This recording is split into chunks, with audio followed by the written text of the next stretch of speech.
pour Mario. Et en même temps, merci à Sœur Romial qui était toujours là avec nous pour accompagner. Merci et que bon Dieu bénisse. Alors que toute place là, c'est pour nous, mais là, je suis connu.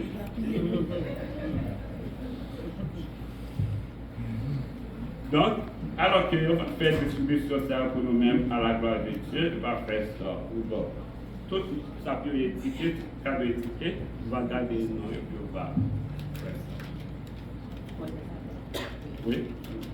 On a demandé avec la sœur Rebecca de passer en avant de la gloire de Dieu.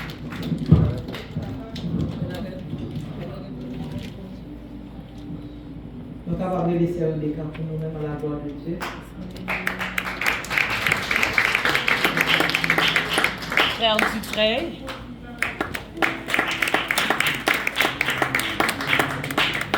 C'est Sephora.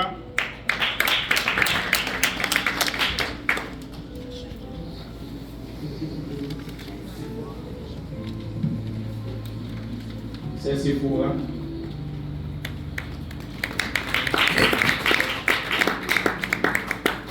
Alors, Sephora est presque dans tout ça qu'a fait l'église là. On va demander avec Marc, Angelo, papa, avancer pour nous-mêmes à la gloire de Dieu. Ma femme de frère Jules, Augustin avancé.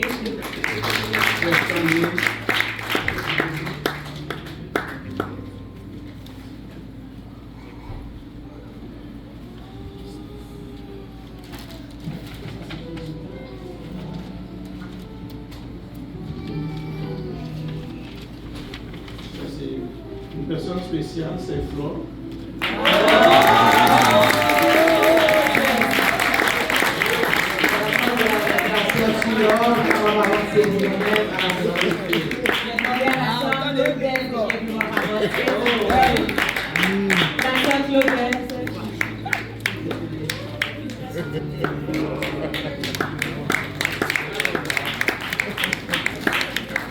Finalement, ce matin, c'est moi qui vous présente les personnes spéciales.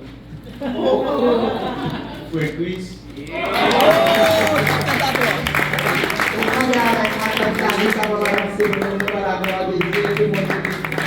La sœur Sylvienne.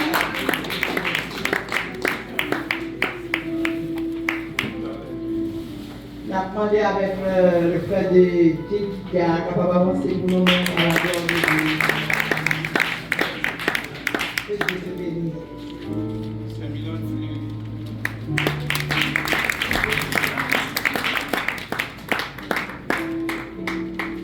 Le frère Jean-Marie.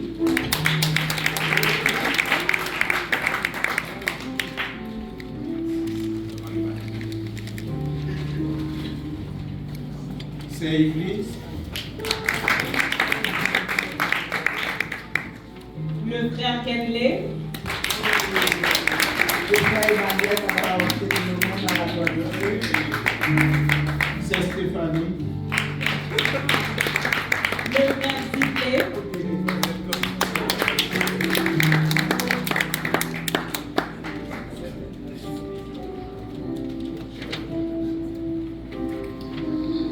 Mon grand frère Bénoni capable d'avancer pour nous-mêmes à la gloire de Dieu.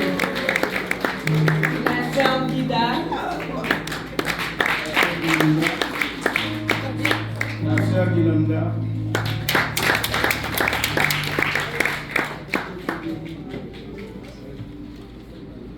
La sœur Angelaine.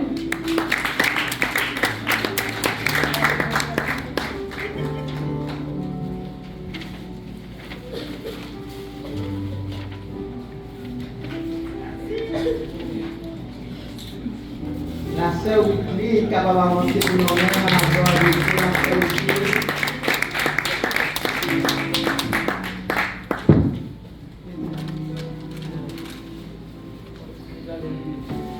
La sœur William.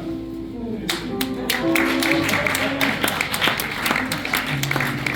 a demandé à la sœur Ruth capable d'avancer pour nous-mêmes à la gloire de Dieu.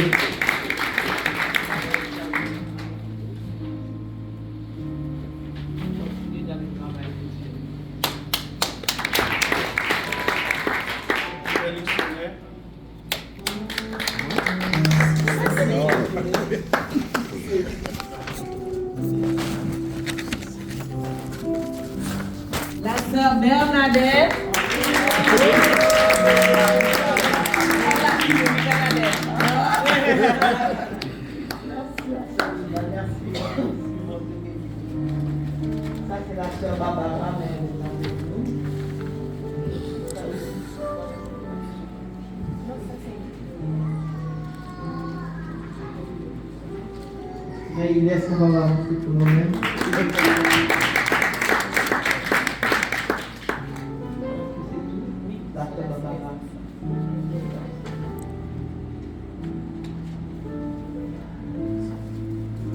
Ben, c'est tout. Donc, moi, je peux nous entamer toute notre question à la gloire de Dieu.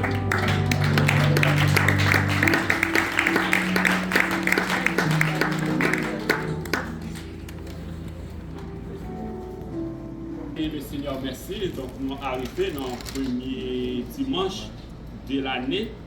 Nous traversons l'année 2024. Donc, on bénit le Seigneur parce que bon Dieu fait nos grâces que nous sommes encore là. Malgré que c'est capable de quelques douleurs, quelques maladies, nous encore nous. Mais grâce à Dieu, nous sommes encore là. Et en dépit de toute maladie, de toute souffrance, nous sommes capables de dire, je ne mourrai pas, je vivrai, je raconterai les œuvres.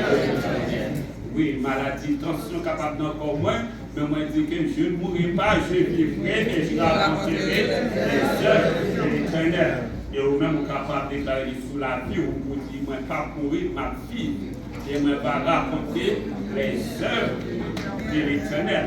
Et si bon Dieu est dans une minute dans la vie, on ne va pas retourner en derrière, que comme la connaît. Parce que ne pas retourner derrière. Parce que c'est devant que moi je vais aller, en dépit de toutes les difficultés qui sont capables de venir sur le chemin, moi je vais aller vers l'avant. Et que bon Dieu bénisse. Nous arrivons dans nous traversé une année et nous entrés dans une nouvelle année. Bien souvent, on entend pas mal de choses sur question fête, de nouvel an, fête, de Noël et pas mal de paroles, pas mal d'interprétations, pas mal de disputes, pas mal de discussions concernant ces fêtes. Donc, on peut comprendre qu'on est arrivé à la fin de l'année et puis on rentre dans une nouvelle année.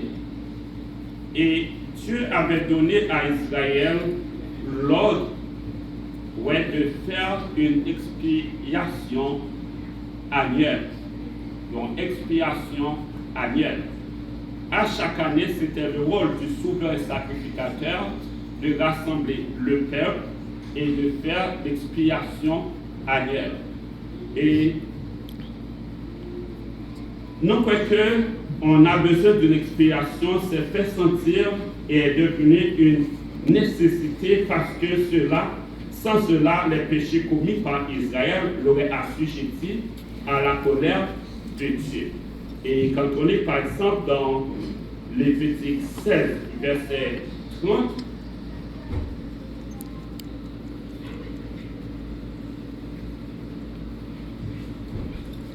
il dit, car en ce jour, on fera l'expiation pour vous, afin de vous purifier. Vous serez purifiés de tous vos péchés devant l'Éternel. Pendant que nous passions l'année 2024, combien d'entre nous qui n'ont pas été péchés contre Dieu pendant cette année de 2024? Combien d'entre nous-mêmes qui n'ont pas jamais péché devant l'Éternel pendant l'année 2024? Moi, je crois que c'est le premier péché devant l'Éternel. Je ne sais pas si c'est le deuxième, je ne sais pas si c'est le troisième, je ne sais pas si c'est le quatrième, si c'est le cinquième. Moi, c'est le premier péché devant l'Éternel. Donc, bon Dieu te baille ça aux enfants d'Israël pour faire l'expiation des péchés. Parce que pendant toute une année qui comptait 365 jours, 52 semaines, et le nombre d'heures, le nombre de minutes, le nombre de secondes, et seconde en seconde, au capable de pécher contre bon Dieu. Et c'est pour ça que bon Dieu t'a ordonné une fête annuelle, expiation annuelle pour le peuple. C'est pas comme aujourd'hui, on dit qu'on va célébrer le nouvel an, et puis tout le monde bambocher ce nouvel an, tout le monde manger ce nouvel an, tout le monde prend plaisir ce nouvel an, tout le monde voyager ce nouvel an. Mais le nouvel an, c'est que Dieu a ordonné à peuple de rassembler et puis et de faire la confession de leurs péchés pendant toute année 2024, durant toute année écoulée que traversée.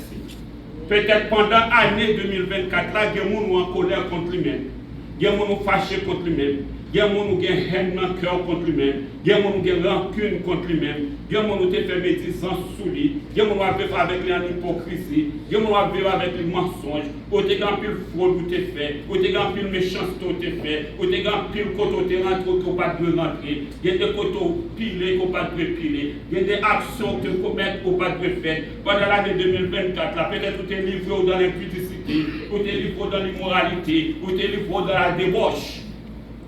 Et c'est pour ça que bon Dieu, le peuple là, ils ont loi d'expiation annuelle, et pendant l'expiation annuelle, ça, le souverain sacrificateur, les prier sur l'animal, premier, qu'il prie sur lui-même, et puis il livre dans le désert. Il posait 2 mains sous l'animal, donc on va aller la carole, Lévitique 16, et pour pouvoir rencontrer ça. Et lorsqu'il prie, il fait la confession du peuple sur l'animal, donc le livrer l'animal dans le désert.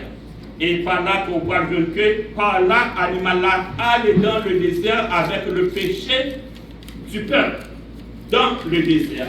Et par là, souvent capable, autant que l'Orient est éloigné de l'Occident, autant l'Éternel éloigne de nous nos transgressions. Donc l'animal qui portait le péché, il fuit dans le désert, loin du peuple, et c'est comme si bon Dieu te prend péché peuple là et puis il jeter, disparaître loin de lui-même. Et c'est pour ça que bon Dieu t'a ordonné en expiation annuelle. Parce qu'il connaît le peuple là, il ne peut pas vivre sans désobéissance. Il ne peut pas vivre sans le péché. Et c'est pour ça lorsque dame n'a commet action adultère là, tout le monde a gonflé l'estomac et voulait lapider dame. Tout le monde gonflé l'estomac avec un gros roche et voulait lapider dame. Et Jésus-Christ répétait pour dire, les gens qui sont péchés, vous voyez premier, prochain. Et ça, c'est la vie des chrétiens aujourd'hui. Puisque pas adultère, depuis que l'autre a un adultère, son bâton pour l'autre, bâton pour l'autre. Mais le blé, c'est le médecin. Le blé, c'est l'hypocrite. Le blé, c'est le rancune en d'enquête. Le blé, c'est le mensonge. Le blé, c'est la Bible dans le fraude. Le blé, c'est d'autres méchancetés dans la vie. Et c'est comme ça que les chrétiens, de nos jours, ils sont. Lorsqu'ils ne pêchent pas, ne font pas ce péché-là, et les autres là, c'est non, mes bien-aimés. Avant tout, nous devons reconnaître, nous sommes tous des pécheurs. Nous avons péché contre Dieu. Parce que c'est la parole de Dieu qui dit, car tous ont péché et sont privés de la gloire de Dieu. Alors que lorsqu'on arrive dans une fin d'année, dans une nouvelle année, ce n'est pas seulement devoir manger, boire, dormir, voyager, bambocher, mais vous devez penser sur votre vie de l'année passée, de l'année 2024. Premièrement, comment vous étiez avec vos proches, comment vous étiez avec vos collègues de travail, comment vous étiez avec vos condisciples de classe, comment vous étiez avec vos voisins, parce que comment vous étiez pendant l'année 2024. Et puisque cette année 2024 prend fin, maintenant, qu'est-ce que vous allez faire pour l'année 2025? Est-ce que vous allez continuer à vivre cette même vie? Est-ce que vous allez continuer à pratiquer cette même chose encore dans l'année 2025? Alors c'est pour cela que les souverains sacrificateurs, ils priaient sur l'animal afin de faire l'expiation du peuple. Et Dieu fait tout cela, c'est parce qu'il veut sauver les Israélites, pardonner leurs péchés et les réconcilier avec lui-même, que Dieu a offert un moyen de salut en acceptant leur place la mort d'une victime innocente. Et c'est pour cela que bon Dieu t'a fait, mes bien-aimés, que bon Dieu t'a fait pour Israël. Parce que bon Dieu t'a toujours voulu pardonner le péché. Il t'a toujours voulu réconcilier le peuple là avec lui. Parce que seule chose qui mettait inimitié entre nous et Dieu, c'est le péché, nous. On peut se faire bien attention pendant adorer pour pas un ennemi de Dieu. Moi, je dois bien faire attention pendant que ma prêche pour ne pas un ennemi de Dieu. Et tout péché caché dans la vie, non? Tout péché pratiqué dans la vie, non? Nous mettons une barrière entre nous et Dieu. Et lorsque cette barrière est là entre nous et Dieu, ça empêche à Dieu de nous écouter. Ça empêche à Dieu de nous sauver. Parce que le péché met toujours une séparation entre l'homme et Dieu. Donc pour permettre une réconciliation, pour permettre le pardon, pour permettre le salut, donc Dieu va remplacer tout ça par une victime innocente. Quelle victime? Un animal. Que bon Dieu va prendre pour mettre à la place de tout ça. Et certains, quand on lit ça va porter toujours à l'esprit dans Exode chapitre 10, parce que c'est le passage écrit par la main de Dieu. Exode chapitre 20. Exode chapitre 20. Alors Dieu prononça toutes ces paroles en disant: je suis l'Éternel ton Dieu qui te fait sortir du pays d'Égypte, de la maison de servitude. Tu n'auras pas d'autre Dieu devant ma face. Tu ne te feras point d'image taillée, ni de représentation quelconque des choses qui sont en haut dans les cieux, qui sont en bas sur la terre et qui sont dans les eaux plus bas que la terre. Tu ne prosterneras point devant elles et tu ne les serviras point. Car moi, l'Éternel ton Dieu, je suis un Dieu jaloux qui punit l'iniquité des pères sur les enfants et jusqu'à la troisième et la quatrième génération de ceux qui me haïssent, et qui fait miséricorde jusqu'à 1000 générations à ceux qui m'aiment et qui gardent mes commandements. Tu ne prendras point le nom de l'Éternel ton Dieu en vain, car l'Éternel ne laissera point impuni celui qui prendra son nom en vain. Et ce n'est pas aujourd'hui seulement que les gens prennent le nom de l'Éternel en vain. Même dans l'Ancien Testament, beaucoup de gens prenaient le nom de l'Éternel en vain, prononçaient le nom de l'Éternel en vain. Donc nous devons faire attention de la façon dont nous prononçons le nom de l'Éternel. Parce que Dieu ne laissera pas impuni celui qui prend son nom en vain. Parce qu'avant l'Éternel dit, on besoin assurer c'est l'Éternel qui dit. Parce que sinon on doit prendre le nom de l'Éternel en vain, et alors que les partis.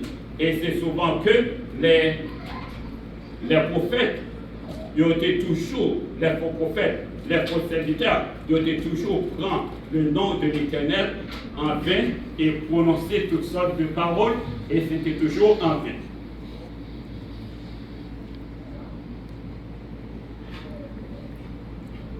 Et il dit: souviens-toi du jour du repos pour le sanctifier. Tu travailleras 6 jours et tu feras de tout ton ouvrage. Et là aussi, notre travail, nous avons besoin de connaître que nous après pour nous travailler 6 jours. Et dans tout jour que nous travaillons, nous avons besoin d'un jour pour l'Éternel. Un jour pour l'Éternel. Un jour pour sanctifier. Un jour pour bénir. Un jour pour adorer. Un jour pour célébrer. Et nous sommes capables de comprendre avec les besoins d'aujourd'hui. Peut-être nous parlons assez de temps devant nous pour nous adorer. Mais le Seigneur veut quand même que nous avons temps pour lui. Tout à fait à part pour lui-même, pour chercher lui, pour adorer lui et pour célébrer lui. Car le 7e jour, c'est le jour de repos de l'Éternel ton Dieu. Tu ne feras aucun ouvrage, ni toi, ni ton fils, ni ta fille, ni ton serviteur, ni ta servante, ni ton bétail, ni l'étranger qui est dans tes portes. Car en 6 jours, l'Éternel a fait les cieux et la terre et la mer et tout ce qui y est contenu, et il s'est reposé le 7e jour. C'est pourquoi l'Éternel a béni le jour du repos et l'a sanctifié. Honore ton père et ta mère afin que tes jours se prolongent dans le pays que l'Éternel ton Dieu te donne. Tu ne tueras point, tu ne commettras point d'adultère, tu ne déroberas point, tu ne porteras point de faux témoignages contre ton prochain, tu ne convoiteras point la maison de ton prochain, tu ne convoiteras point la femme de ton prochain, ni son serviteur, ni sa servante, ni son bœuf, ni son âne, ni aucune chose qui appartienne à ton prochain. Alors ça, c'est la loi de l'Éternel, et qui présentait toujours devant le peuple, à chaque année qui se présente, pour faire l'expiation du peuple. Et dès que le souverain sacrificateur lui posait main, il fait la confession du peuple, et le peuple lui trouvait le pardon. Donc, quand on croit qu'ils ont année changé, ça doit penser qui chante pour t'amener dans la vie dans l'année passée. Qui chante relation avec mon Dieu dans l'année passée. Comment qu'il était et quelle décision on prend pour nouvelle année ça qui est encore même bénéfique. Et Lévitique 16 décrit les déroulés du jour des expiations qui étaient l'une des fêtes les plus importantes du calendrier juif. Ce jour-là, après s'être lavé entièrement dans l'eau, le souverain sacrificateur revêtait ses vêtements sacrés. Ensuite, avant de faire l'expiation des péchés du peuple, il offrait un taureau en sacrifice pour ses propres péchés, puis il prenait 2 boucs et tirait au sort celui qui sera offert en sacrifice pour le péché du peuple, et celui qui servait de bouc émissaire. Il tuait le premier bouc, prenait son sang, entrait dans le lieu très saint derrière le voile et aspergeait le propitiatoire, plaçant ainsi le sang entre Dieu et les tables de la loi qui était aspergé le propitiatoire. Plaçant ainsi le sang entre Dieu et les tables de la loi qui était à l'intérieur de l'arche. Et ces lois avaient été transgressées, mais elles étaient présentes, couvertes par le sang. Ainsi étaient expiés les péchés de la nation tout entière. Et pour finir, il prenait l'autre bouc, posait ses 2 mains sur la tête, confessait toutes les fautes du peuple qui n'avaient pas été pardonnées, puis le chassait dans le désert. Et cela symbolisait le fait que leurs péchés étaient emportés loin du camp et disparaissaient dans le désert. Et c'est ça que lié. Donc le jour d'expiation donnait lieu à un rassemblement solennel. Le peuple jeûnait, s'humiliait devant le Seigneur. Parce que ce n'est pas comme aujourd'hui. Quand on dit fête 1er janvier, fête de l'an, tout le monde bamboché, tout le monde boit, tout le monde mangeait, tout le monde dansait. Mais c'était longtemps que le peuple allait prendre, il descend dans le jeûne. Ils ont humilié devant Dieu. Et puis ils ont commencé à prier l'Éternel. Et ils ont commencé à confesser péché devant l'Éternel. Parce qu'il y a des côtés trouvés, il y a des péchés qui sont faits, mais bien aimés, automatiquement, bon Dieu, décide parler, c'est pour te détruire. C'est pour te disparaître. Mais par grâce, par miséricorde, il conserver la vie. Mais il t'a dû disparaître. Et c'est pour ça que lorsque Israël finit par passer une année, bon Dieu va être peuple là l'autre. Pendant que vous traversez l'année, ça, la nouvelle année, mais ça va gagner pour faire et présenter devant l'Éternel. Parce que, en pile fois, si tu as considéré le péché qu'on fait pendant l'année 2024, là, ce n'est pas dans ce que tu as pu danser. Ou tu as couché son sac pour crier devant l'Éternel. Parce que si bon Dieu faut passer l'année 2024, là, ce n'est pas bon pour te porter ça. Ce n'est pas bon que ça. Mais c'est une miséricorde, son grâce qui fait pour passer l'année 2024. Parce qu'on est capable de ne pas être malade physiquement pendant l'année 2024. Mais regardez l'état non, condition la vie, regardez de façon qu'on t'a vivre pendant l'année 2024, où tu es au monde malade. Où tu es au monde malade. Et puisque tu es au monde malade, pour l'année 2025, on dit Seigneur, moi je veux la guérison. Moi je veux guérir. Moi je veux changer. Et c'est ça, oui.